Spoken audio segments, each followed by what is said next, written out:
Welcome back, ladies and gentlemen, to the Chupacabra's Lair. I am your host, Larry the Chupacabra, and today we're jumping into the mystical world of Aegis Defenders to take a look and have a little fun. And so, Aegis Defenders takes place in the world of Elam, where in the not-so-distant future, mankind has lost its technological prowess through either a war or some sort of great calamity, and our once great civilization has fallen to myth and legend and is all but forgotten in more than just random artifacts found amongst the ruins of the old world, which are seen with a little bit of mysticism, a touch of voodoo, and, just a little bit of superstition. And so, living such a primitive lifestyle as many of the remnants of humanity do, they find themselves beset by an evil empire, which is in the business of collecting and stockpiling and hoarding as many of these ancient mechanisms and relics as they can get their hands on while they try to take over the world. And so we join our main characters, Bart, the strange elderly engineer who has an oddly robust knowledge of the ancient world, and his granddaughter Clue, who lost her parents when their village was attacked by the mechanized demigod Shem, who presumably was under the control of the Empire and programmed to murder people who they didn't like. And I don't know about you, but like I say very often, I myself and many other mammals rather enjoy it when our insides stay on the inside. So wouldn't you know it, these two ruin hunters, or ruin runners, have to find their way through the ancient, gutted-out remains of humanity's lost glory to find a weapon that can defend their village against the return of Shem. And that is where we begin our magical journey into the demo that I played around with. And so let's just get in here and start touching stuff. So the game takes a couple of portions, or a couple of pieces that it falls into. The first half is obviously a very environmental-based exploration in a very wonderfully illustrated 16-bit world. And the style of this game really reminds me of some sort of cross between Miyazaki films with like Castle in the Sky and Nausicaa in the Valley of the Wind for the strange insects, mixed with a little bit of the gameplay mechanics and just the look and feel of Metroid Fusion. I know a lot of the botanical areas shared a lot of the same look and feel as this overgrown jungle full of grubs and flying scrobbles.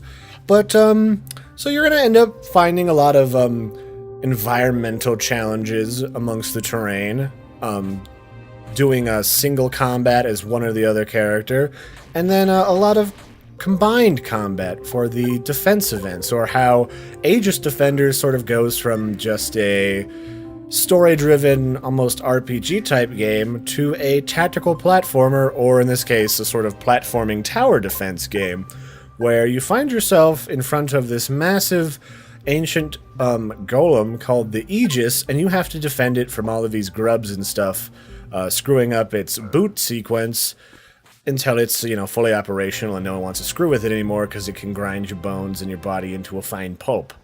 So this is where the sort of co-op and also the dynamic swapping for single player really takes hold, and you start to see a little teamwork develop between Bart and his granddaughter. So Bart's specialty, he builds turrets, he builds defensive structures out of the various resources that you find in the environment, namely these gloopy seed balls that kind of look like resin that grow, and then these little blue plants that are used for more technical things like the turrets that go pew-pew. And then he also builds just defensive blocks that enemies can't just jump through. And then it's sort of accentuated by the more weapon-oriented Clue, who is a huntress. She goes out and murders stuff and brings its delicious bodily organs back to town to eat and make sure everyone is well-fed and not starving in the wilderness. And so she specializes in shooting stuff in the face and also putting down traps that make it easier for her to shoot stuff in the face. Namely a spike trap, which does damage as stuff walks over it, and a slowing orbule thing that is a static field that slows stuff that walks through it. So you start out with very limited resources, whatever you kind of end up saving from the first stages of the demo, and getting acquainted with the game mechanics. And so I always started out by just throwing down some turrets from Bart, grabbing what sort of resources are available in the environment, and then swapping over to Clue and shooting everything in the face. Currently, there isn't a lot for the characters to do when you're not currently using them. They just kind of sit there and Bart automatically repairs things next to him, I believe. I wasn't entirely sure. I didn't spend too much time staring at either one of the characters in their idle phase. And then if you swap from Bart to Clue, or not from Bart to Clue, but from Clue to Bart, then Clue will just start shooting in whatever direction she was last left, as if she was just sort of an extra turret. And so, yeah, there's not a lot to say for their individual personalities or AIs yet. I don't think the team has had a lot of chance to define or build that. Hopefully we get to see some more of that soon in the future. So basically, build towers as Bart, run around and shoot stuff as Clue, and on either side throwing down a couple of slowing machines or slowing traps and maybe a couple spikes, and going from there. And then in the upper corners of the map, you actually have something that you can unlock during the build phase, where you can build up a couple little platforms and jump up and unlock an extra turret for Bart that shoots a giant laser, and then an extra trap for Clue, which is just an explosive trap. So you can pick up schematics dynamically in the environment that can sort of provide you with a zone-specific tool to accomplish different challenges. So maybe in the future you have a boss that has a lot of flying units that are a pain in the tuchus to fight, and you could potentially unlock an automated anti-air turret somewhere hidden in the boss stage. So that would give you something to look at and add a little bit of exploration to your defense. But on top of making sure that you have adequate defenses to stop both land, and later you get the additions of these goopy little flying insects and these giant glob monsters, or energy globs, that are some sort of weird remnant of an ancient power source that got out into the world and has a tendency to want to seek out and eat very technical things, or namely your defenses. If they get close enough, they'll grab up turrets, defensive blocks, what have you, and eat it, and sit there, munching, getting shot in the face. So, I suspect these are probably something that you could throw out like a token defense out there that's cheap so they can eat it. They don't seem to be bothered by traps. They're mostly interested in Bart's delicious mechanisms.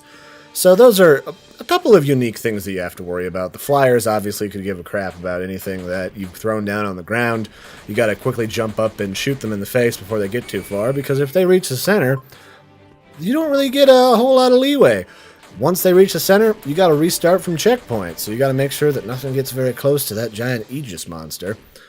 It definitely makes the game quite challenging, especially because rather than other tower defense games that provide you with a pretty steady number of resources to build your towers, you have to actually go out into the environment and seek out plants that grow and gather them up.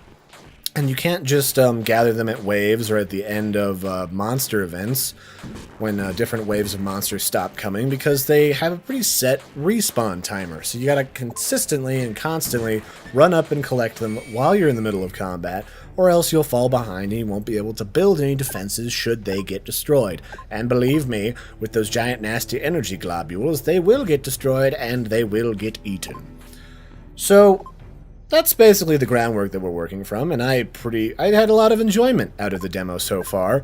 It was pretty fun to utilize a little bit of a mix and a match between Bart and Clue, and that's something that you really see in dynamic games like, I want to say Sanctum was a good tower defense game where each of the different characters had a specialty. Even though they had the same sort of towers that they had access to, or defenses that they had access to, they all got a perk that made a certain type of weapon that they had in their hands, or a certain type of tower, a little bit more deadly than it would be in the hands of another character. Like the robot was really good at the technical towers, and then like the crazy rocket jump lady was really good at the howitzer towers, and all that sort of stuff. And so I think it'll be really interesting to see how they really build upon the notion of the interplay between Bart and his granddaughter. And I'm thinking about beyond just, each one has their own toolkit and their own personality, but maybe we can combine the trap in a very literal, direct way in order to craft new turrets, new traps that couldn't exist without the interplay between the two. And I think it would almost be cutesy and an almost very really nice story-driven pattern here if these items and traps you almost stumbled upon in combat. Like a certain number of things happen all at once, and like maybe Clue's just like, hey Grandpa, wait, hold on, put down one of those weird laser traps. And what if I put a spike trap on the front of it and it shot them in the face with giant spines? That's brilliant, Clue, let's make 50 of them. And stuff like that would be fantastic. And some of the great things that you get from tower defense games is like you get to upgrade towers and they unlock new abilities, and then you get to combine towers for new unique combinations, and so I think that'd be great. The other thing is I really appreciate a tower defense game that has, combat weapons for the characters. In this case, Bart's got a hammer, and I thought that actually repaired stuff initially, so I wasted some time trying to repair stuff. I don't think it actually repaired anything. And then Clue's obviously got a gun. So I think it would be interesting to see if they could actually build a tower, maybe not so much for Bart because he's got a lot of stuff he's already building, but maybe a little bit for Clue, where Clue could maybe put down a weapons like anchor, so she could put down like a buffed up gun. It's like a howitzer or something. And then she could quickly lock down in one location and really tear up enemies, and then she could go back to her smaller gun for more mobility to help out Bart on his side of things. And I think that would really mix and match a lot. But for the most part, I like where this is going, and I'm just looking for maybe just a little bit better on the keyboard side of controls. It has been admitted to me that the keyboard controls do need some work, and it's really hard to sort of nail down different things to critique at this early a stage in development. But the one thing I can say is kind of cluster the controls maybe closer to WASD, like some MOBA games or something else that do a really nice job of making controls as quick to access as possible on one side of the keyboard or the other. Because I spent a lot of time really just kind of janking with menus in order to get out the right kind of turret and accidentally clicking the wrong kind of turret, and eventually figuring out that L was the key to go back. And I kept wanting to like jump over and hit the escape key really quick to go back a menu, but I couldn't. And so that was, I think, my biggest hang-up so far in the demo. But once that's squared away and we get a better sort of AI between the two characters, I think we've got a really nice game that'll play great in both cooperative combat and in single player. I'm definitely looking forward to this in cooperative, playing with like my co-host Savrik, or one of my friends Phobian or Navanax. I think it'd be a lot of fun.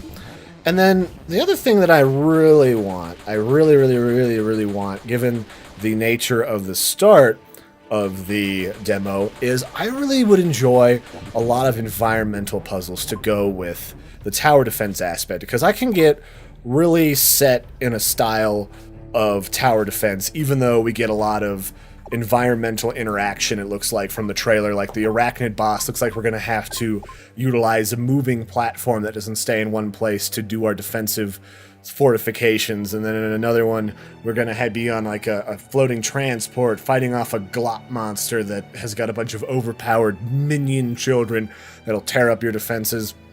But what I really want is I want a lot of environmental puzzles that don't involve an enemy that's going to come try and eat my face, but maybe I have to work out some sort of like fantastical, like, Tom and Jerry type contraption to like you set off a turret up here and it goes down to the slowing trap slowing it just enough so that a boulder can go down and activate this mechanism and open up like an ancient machine into a temple or something. I think that would be really neat. A lot of environmental puzzles that need to utilize your defenses and traps, not in an offensive way, but in a way that sort of unlocks the puzzles of ancient technology.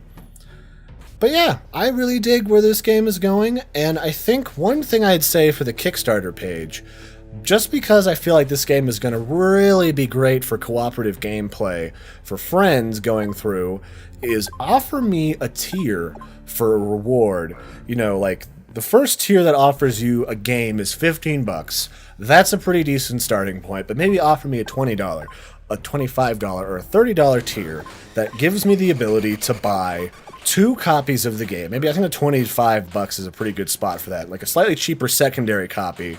So this gives me a reason to pick up an extra copy of the game to play with a friend, because I feel like it's going to almost end up being a lot more enjoyable with someone else, because, you know, dynamically swapping between 2 characters can get really, really out of control really fast in a lot of really complicated situations, and that might not be for everybody. I would certainly give it a shot and probably really enjoy it, but I have several friends who'd probably kind of get sick of that really quick. So maybe encourage people right off the bat. Get right in there, get the cooperative play, and start doing the things. But otherwise, I really enjoy it. It's got a really beautiful art style. It draws from a really wonderful comic, it looks like, as its inspiration, and a really wonderful, almost sort of futuristic, post-apocalyptic universe, sort of like, you know, the Shannara series, or, you know, a lot of the Miyazaki movies took place in this weird, hyper-technical civilization. Just disappeared, and there's a lot of nomadic people left around. So definitely check it out, and I think right about now, there will be a link to check out the Kickstarter page, so do go in there and check it out. It's not too expensive to just give them $15 to pick up a copy of the game. You can definitely get into the beta for relatively inexpensive compared with other Kickstarters that I've seen. Or maybe you just want to throw them $5 because you think it's cool, but maybe you're not so interested in seeing the game. Then $5 will get you a really awesome, beautiful wallpaper done up by their artist, and you can get off and start doing other magical things on the internet with a very stylish desktop. So I've been your host, Larry the Chupacabra, and I will catch you next time. Toodaloo. Oh, and also, don't forget to like and subscribe if you want to see more.